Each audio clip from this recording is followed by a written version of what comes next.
Welcome to episode 30 of the Cashflow Connections podcast. The topic for today is how Kathy Fettke turned a family crisis into a real estate empire. You know those people that just seem to be firing on all cylinders all the time? Talking about the people that can go in 100 different directions in all different avenues of business simultaneously and succeed at all of them. Well, today we are joined by someone just like that. Our guest is very well known in the REI podcast community, and for good reason.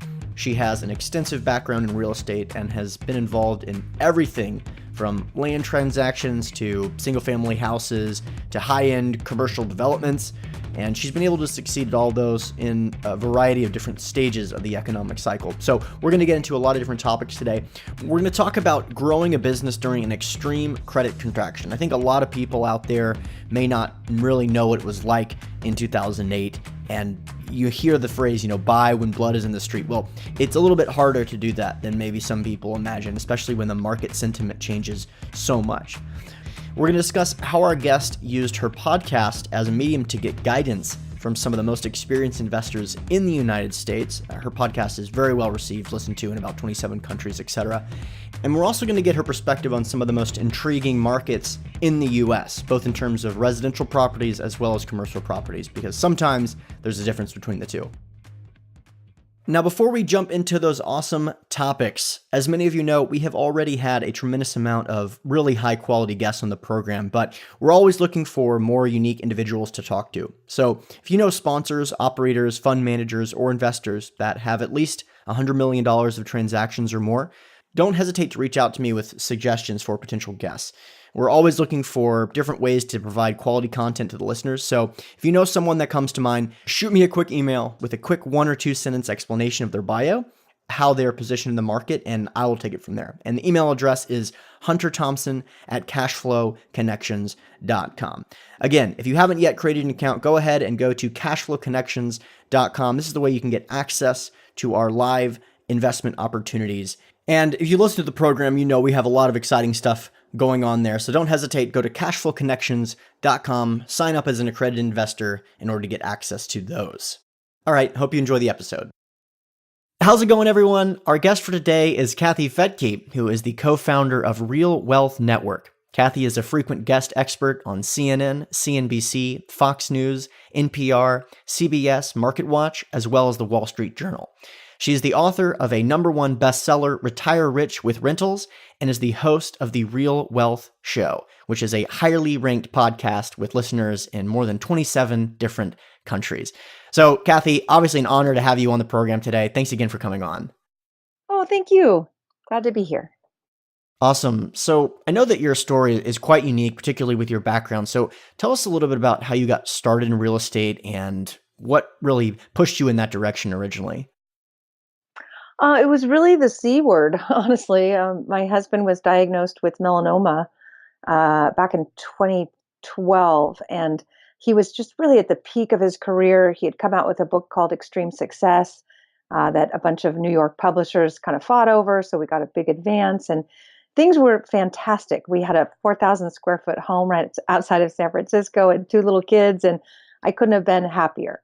Until the day he came home after being on a book tour all around the country, and he had tears in his eyes, and he doesn't usually cry unless he's really happy, but he didn't look happy. So I'm like, what is happening? And he had just been to the doctor, who did some tests and told Rich that he had about 6 months to live.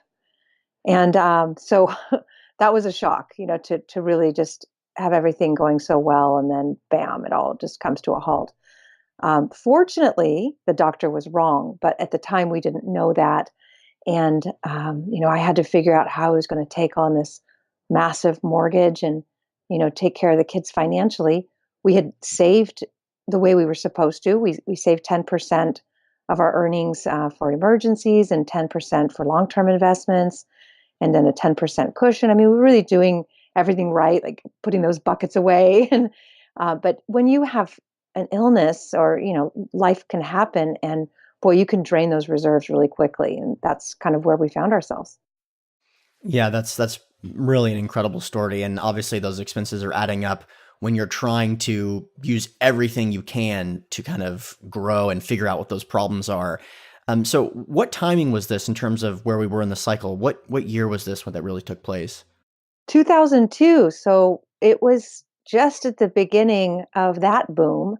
It's kind of right after the tech bomb, and then the San Francisco Bay Area real estate just took off from there. So so actually, we we went way in over our heads buying a big house. So we had a $4,000 a month mortgage, which at the time was just, it was okay. We could pay it when he was working, but when he needed to take the time off to get better, that was really a burden.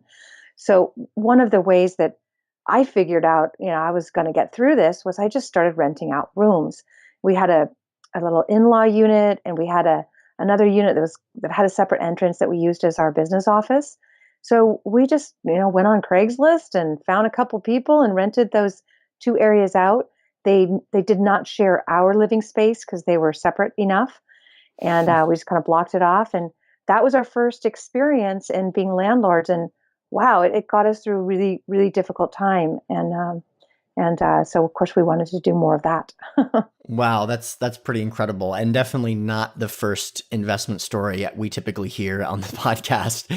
So, Yeah. I guess it's hard to fall in love with real estate when their tenants are actually living in your home. But what about that whole process kind of made you realize that this was an asset class you were really interested in terms of growing wealth?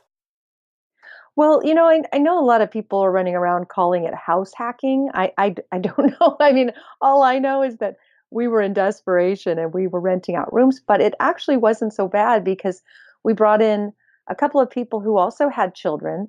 And so it ended up being really just kind of a co-living situation where one of them, one guy was a single dad who was a musician and out every night, and we would just watch his kid for him, and our kids all got along. And then if we wanted to go away for the weekend, just Rich and me, then he'd watch our kids, and we all just became one big happy family. So it was actually really fantastic. But then at the time, I had been in the media. I'd worked in the newsrooms of Fox and ABC and um, CNN in San Francisco. And when I became a mom, I really wanted to be a stay-at-home mom and spend those early years with the kids. But I kept a radio show because I enjoyed that on KSFO. And when all this came along, I thought, boy, I really want to learn how to do more of this. I want to learn how to make passive income because if the doctor's right, I don't want to go away all day and work. I want to be home with the kids, but still make money. And so I just started interviewing people one after the other. It's amazing how when you put something out there, you can get it back. And so it's like I wanted to interview millionaires, and all of a sudden I had a list of them, which I really wasn't friends with millionaires before that. So that was kind of the first step in a new awareness of getting into the mindset of wealthy people. But they had to be people who created that wealth in a relatively short amount of time, and weren't trust fund kids. They had to show me how they did it because I needed to do it too. So those interviews just became very popular. I created the Real Wealth Show. I changed the name. And then my husband said, hey, there's this new thing called podcasting. So he took the Real Wealth Show and put it on this new podcast thing, which is, iTunes. It was a long time ago. And we were one of the first. And that just took off. I mean, we ended up having listeners worldwide in 24 countries almost overnight. It just because we were one of the few, maybe the only podcasts at that, one of the few. Sure. Sure. And Yeah. also those conversations, I know this from firsthand experience that you're getting so much out of that conversation, even if this is don't want to give away any trade secrets, but the reality is, even if no one was listening to these podcasts, this would be a net benefit because having conversation with people you look up to is unbelievably beneficial, especially when you're talking about people that have acquired millions of dollars in net worth. So I completely relate to that. And I'm assuming that in those conversations, you had real estate coming up as a theme to a lot of these interviews you were having. What years were you really starting to grow your business as a result of this podcast, or did the real estate business kind of grow independently and kind of merge together because of the success of the podcast? Yeah, it merged. It was about 2004 that it really took off. And so you're absolutely right. I didn't even care about building an audience. I just wanted to interview these people. And it turns out my audience wanted to hear it too. But the reason I had the podcast is because it would give me that time with them. I mean, I had people like Robert Kiyosaki on. It's not like I could just call him, but if I had him on the show, I could talk to him. And that was huge for me.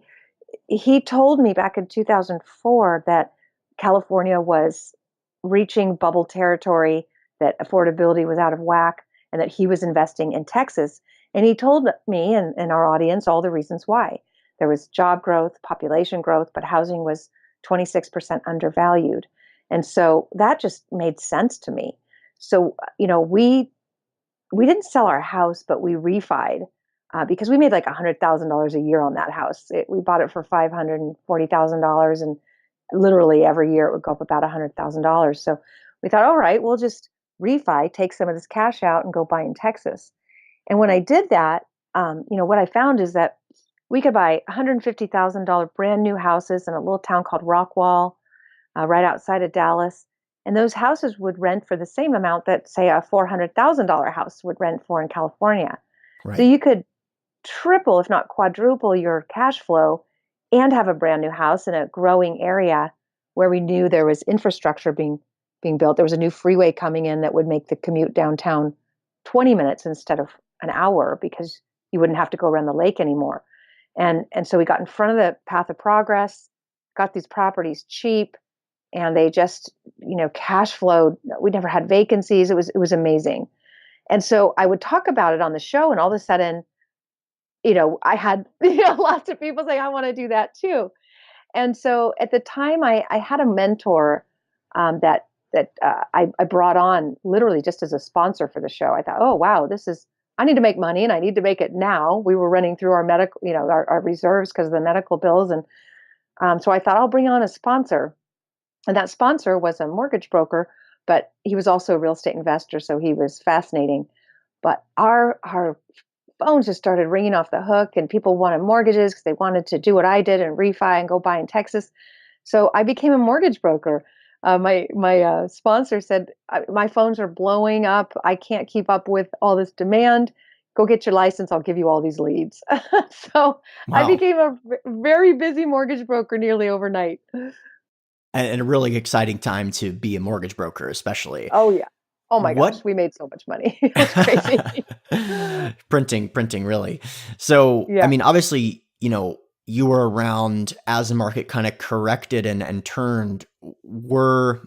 Given that you were cycling out of California and focusing on Texas, did you experience a lot of the pain that was going on at that time from those markets, or were you pretty clear in that sense? Well, here's the thing. I mean, I brought in experts on my show. Once I had Kiyosaki on, I could pretty much get just about anybody. And so, I was giving phenomenal advice. I was helping so many of my new, mortgage clients by helping them refi their California residences or sell and, buy cash flow properties in Texas. Anyone who listened to me did really well. One lady sold three dilapidated, just nasty properties in Stockton, California, for 400 and something thousand each. They were just in C neighborhoods and just old and always needing repair.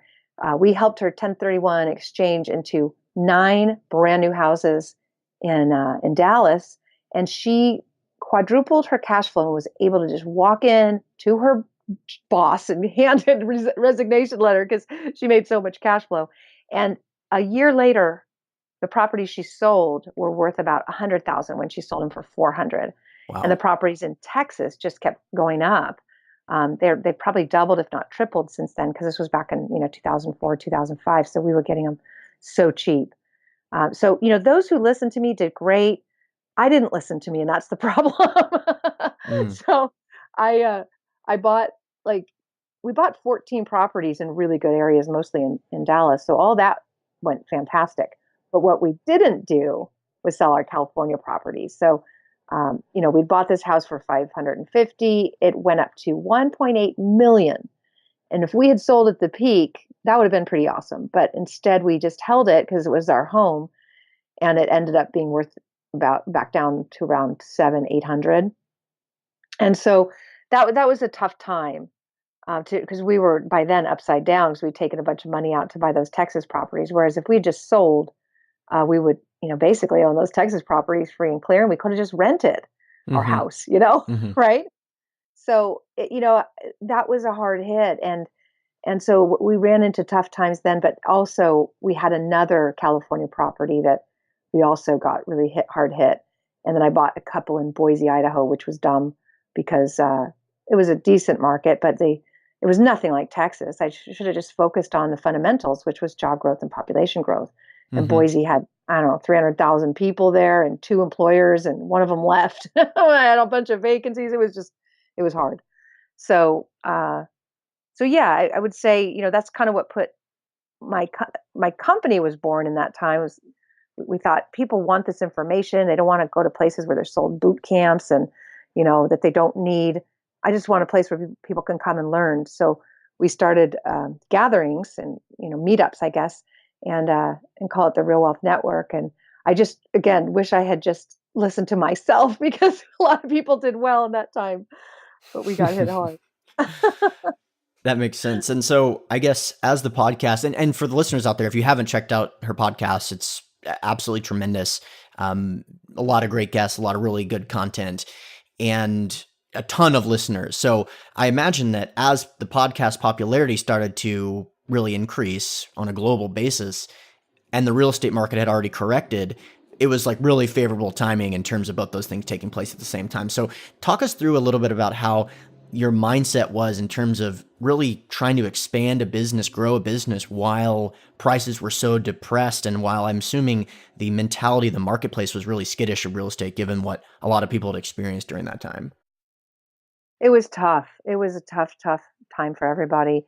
There was one point where we had about $350 in our bank account, and we had a staff of about 5 people, and I had to come into the office and say, "I'm really sorry, but you're not getting paid today." And they were cool with it. They're like, "We understand these are hard times, and we're in real estate, and it's the worst housing crisis in our history. So, we'll get through it." And they did get paid maybe a week later. We'd always pay them first, and so because of that, it was tough. But you know, you just got to keep going and learning, and that was the key. I just kept learning. So I found out. I interviewed more people. Like, what are you doing? What are you doing? And of course, at that time, there were some areas giving property away. It was nuts. And so I just got on a plane and just started traveling around and finding properties that were, a few $1,000s in Kansas City and Atlanta, and they were giving them away in Cleveland. Uh, all across the country, I would just go a different city a day, and in those cities, I would find local real estate investors who could, find the properties for us, get them rent ready, and sell them to our investors who were looking for enormous cash flow. And I mean, it was cash flow was in the 20s. It was nuts, and just in these little single family homes. So because my show had gone international, I got a call. I think it was like 2009, at the end of 2009. Some lady from Australia said, "Hey, can I fly you out to Australia next week? We have a group of 1,000 investors who want to know how to buy stuff and how to buy these properties."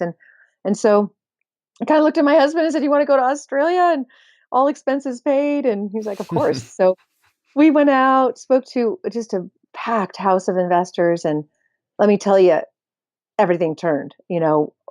Our American clients were licking their wounds and trying to recover, but all of a sudden I had thousands of Australians who were not suffering the way we were, and their dollar was double what it had ever been in value. So they could come to the US and buy property for almost nothing with twice the buying power because our dollar had dropped and theirs had strengthened.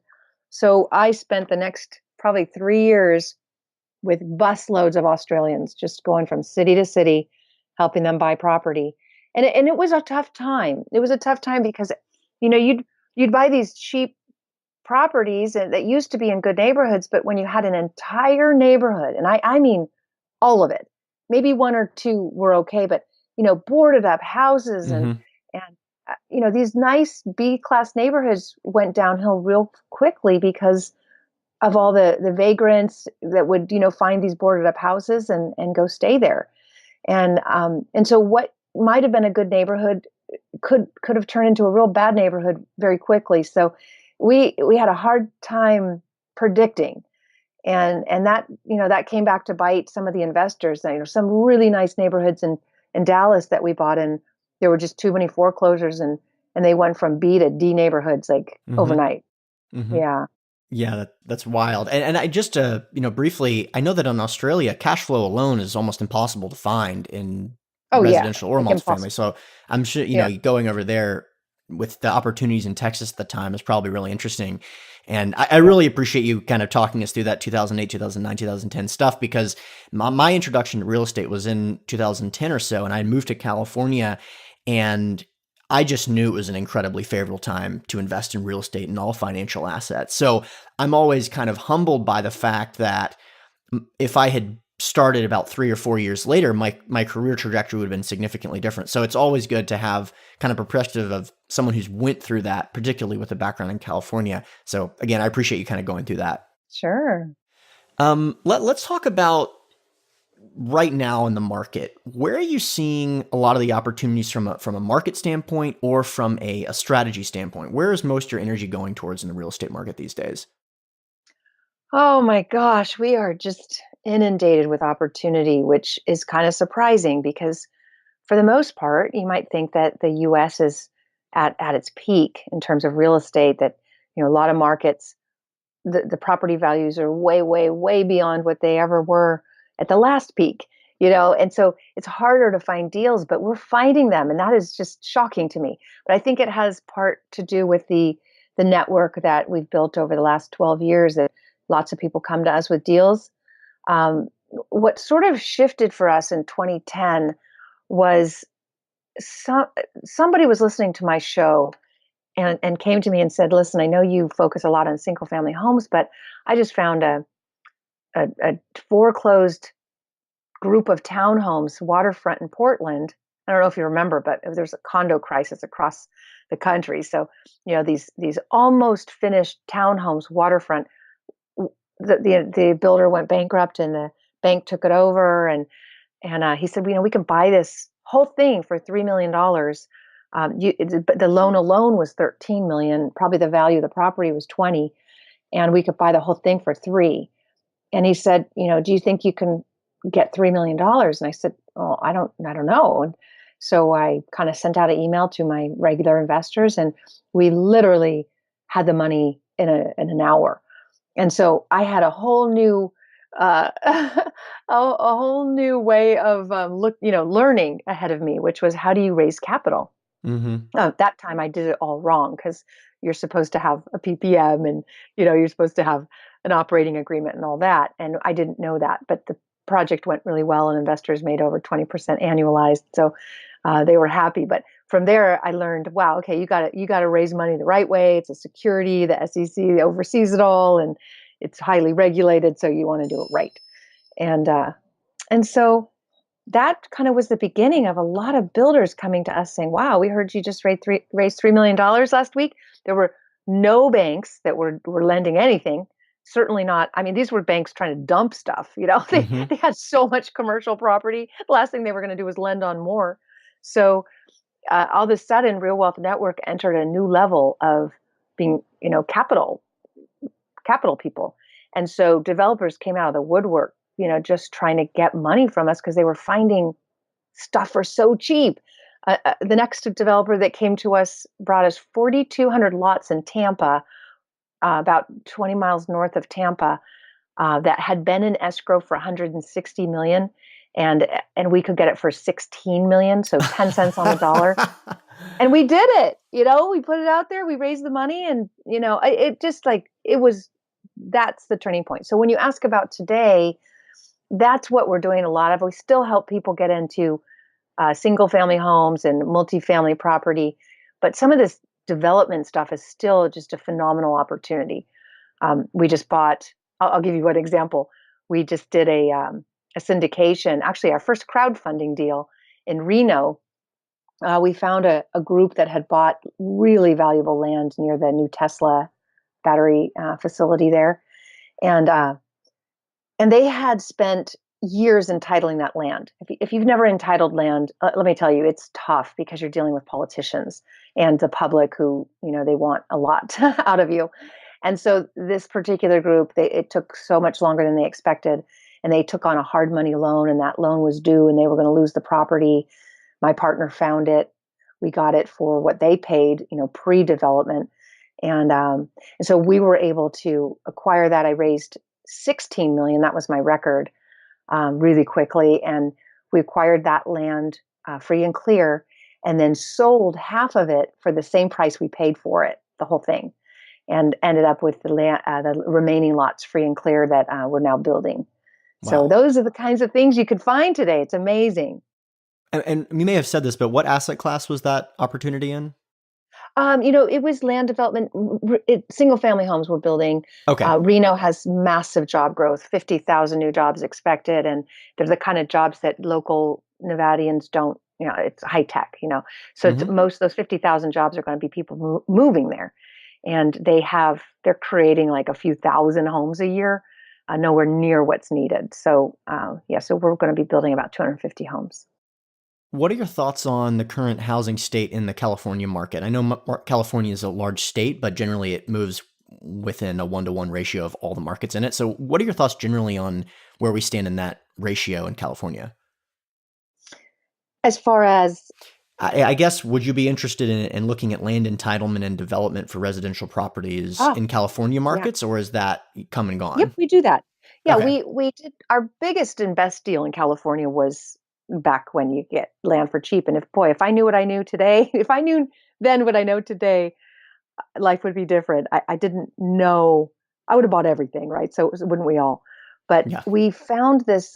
We knew that Dublin, California, right outside of San Francisco, uh, was having a total revitalization effort. We love areas that are reinvesting in themselves.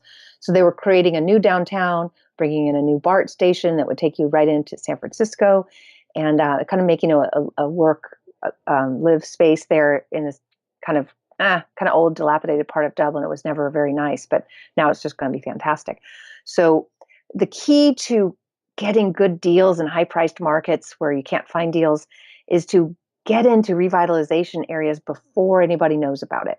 So, an old office building, the owner had been there forever and didn't care what was happening. So we were able to buy the property for what it might have been worth before all the redevelopment, but we knew that we could re-entitle that, tear the building down, and re-entitle to residential and sell those lots to home builders, and just change the use of it. That's what we did. We got the land we got the building for $10 million, but we only had to option it. So all we had to do was come up with 1.2 million or something to tie it up for 2 years. And in that time, we were able to re-entitle it and sell it to Pulte Homes for 20 million. Wow, that So entitlement, that's crazy. And I've seen deals yeah, that not quite underwritten to those ridiculous returns because that's very rare. But that's process of optioning land while you entitle it, and the deal only goes hard. I'm assuming the deal only goes hard in the event that you get the entitlement accepted, at which time mhm. it's a 2 or 4 or 10 or 20 or so X multiple. It's just insane. I mean, the risk return profile is quite favorable. But just out of curiosity, did you use leverage on that property? Because that's one of the challenges with land is that there's no cash flow. We don't like leverage on land. Okay. We won't do it. Yeah, leverage on land is what gets us good deals. Yeah. Because, if you shouldn't own land unless you can afford to own land. That's how I look at it. Hmm. It's just too risky otherwise. And so, the only time we'll leverage is if I put together a private lending syndication where I control the loan. And Yeah. that way, I'm not going to foreclose on myself. But again, the reason we got this amazing deal in Reno is because somebody leveraged it and couldn't make the payments. And Yeah. it always takes longer, and you just have to be able to hold. It's like anything. You've got to be able to get through the tough times and hold, and you're not getting any cash flow. So on land, you got payments and no cash flow. It's tough. So no, we're not leveraging our Reno project at all. And the same with the Tampa one, it's all cash, but we got it cheap. Now, one thing where we took a little bit of a bigger risk, I guess you could say, is we found an apartment across just walking distance from the Google headquarters in Mountain View. Very, very expensive area, probably the most expensive in the country. And so we got a whopping one cap. It was like Congrats. $150 million building. I mean, just dumb, right? But it was never the plan to just enjoy that 1% return. It was more like, okay, we bought this land because it is prime, but it happens to have an old apartment on it. So while we're re-entitling it, we have money coming in. And so it's a little bit of a different play. So the Sure. entire time we were re-entitling, we could pay, the rents were covering our expenses. And finally, the city totally got what we were trying to do, which was to tear that building down. And it was only 200 units, and they gave us zoning for 800. So we'll be tearing it down and rebuilding, and then the cash flow will be pretty phenomenal. But that's the only way to really make money in expensive California markets. Man, that's incredible, that deal. How far along are you on that process? We're pretty far, but listen, I hate California. No, I mean, I love living there, but it's tough. That you had all the people. Most people say, we want affordable housing, but then a builder comes in and they say, we want you to give us affordable housing, but we also want you to cover all these school costs and we want you to do the huge demands. We want affordable housing, but we want you to pay for all these things, and who's going to do that when you have to pay $150 million for the land? So, we had to go back and forth. And finally, our developer just went to this crowd, the mob, basically, the angry mob, and said, you want more housing? You want it affordable? Then stop making it impossible for us to do anything. Right. you know? Yeah. And yeah, it's like, no, we can't do 100% affordable housing because we won't make any money. It'll cost us money. So they finally got the approvals. But it's tough. You have to know, you have to be political yourself if you're going to deal with that environment. Yeah, that's pretty funny. I mean, a lot of my investments are in mobile home parks. So the same concept, but just even to the 10x, right? It's like we want affordable housing. If our houses go underwater at all, we'll never vote you back in office. And we don't want a mobile home park within 500 miles of our city, and et cetera, et cetera. So I completely understand that there. And the parks need to be expanded. So Right. Oh, it's amazing. So, yeah, the more we can educate and let people know, if you want affordable housing, you better not put so many restrictions on builders. Obviously, sure. we want environmental studies, and we don't want what happened in London where they tried to save some money. I think I don't want to say the wrong company name, but they put the wrong siding on that building, and it was flammable, and people died. The whole building went up in flames. So, you Oh, obviously need certain restrictions and requirements and permits, sure. but don't ask. I mean, on our last Pleasant Hill deal where we did an entitlement thing, the city wanted us to put in a traffic light that was like $1 million, and it just it blew any kind of profit. Like, we're never going to do business there again.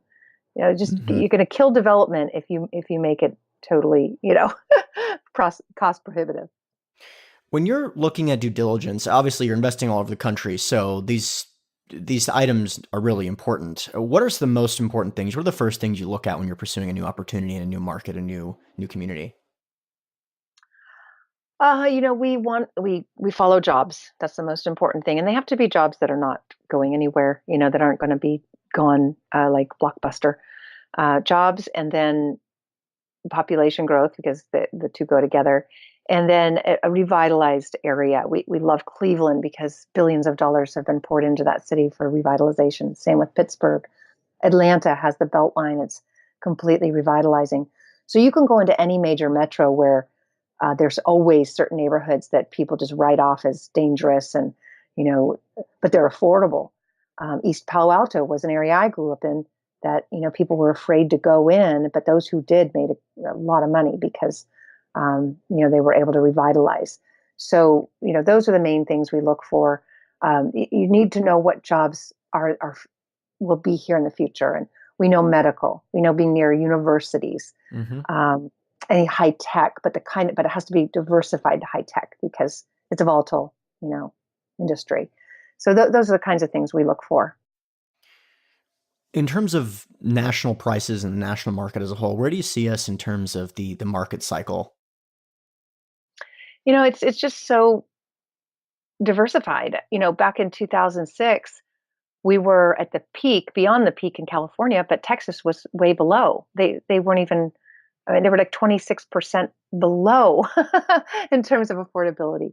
So markets, there's not one US housing market. It's a whole bunch of different areas. So there's places like, you look at, again, Dallas. A lot of people are saying, wow, home prices have never been so high. The affordability is out of whack and so forth. But if you compare today to 10 years ago, sure, home prices in Dallas look a lot more expensive because back then they were so cheap.